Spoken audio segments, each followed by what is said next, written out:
సంతృప్తి ప్రారంభమైంది, దానికి సాక్ష్యం ఈ విధంగా మనకు ఎగనెస్ట్గా ఓటేశారు అనే సంకేతం తెలియజేయడం కోసం వాళ్ళు చెయ్యాలి.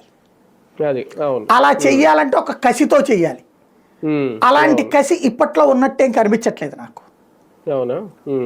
అలాంటి కసి ఉన్నట్టేం కనిపించట్లేదు. కాబట్టి తోడు కూటమిలో ధీమా అంటే గ్రామానికి వెళ్ళి ఓటర్ల నమోదు గతంతో పోలిస్తే ఇప్పుడు ఎక్కువ చేయించారు, మంత్రులు కూడా రంగంలో దిగారు.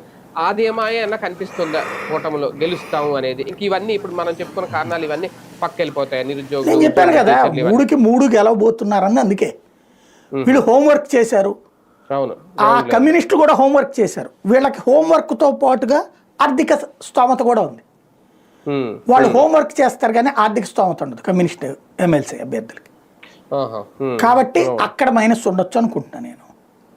సరే, భవిష్యత్తులో అంటే ఇప్పుడు ఒకవేళ నిజంగా 3 గెలిచినా 2 గెలిచినా సాధారణ ఎన్నికల మీద ప్రభావం ఉంటాయి ఎన్నికలు అంటే? మేధావులు విద్యావంతులు అందరూ మా వైపే ఉన్నారని ఒక క్లారిటీ ఏమన్నా వస్తుందా? 2019 ఆ టైంలో బీజేపీ గెలిచింది ఎమ్మెల్సీ. బీజేపీ ఎమ్మెల్సీ గెలిచింది. గ్రాడ్యుయేట్ ఎమ్మెల్సీ మాధవ్ గెలిచింది అప్పుడే కదా. అవును. మరి మెయిన్ ఎలక్షన్లో ఏమైనా గెలిచారా? లేదా కమ్యూనిస్ట్ గెలుస్తుంటారు ఇటట్లో. మెయిన్ ఎలక్షన్లో సిపిఐ సిపిఎం ఏమైనా గెలుస్తున్నాయా? దీనిదే దాని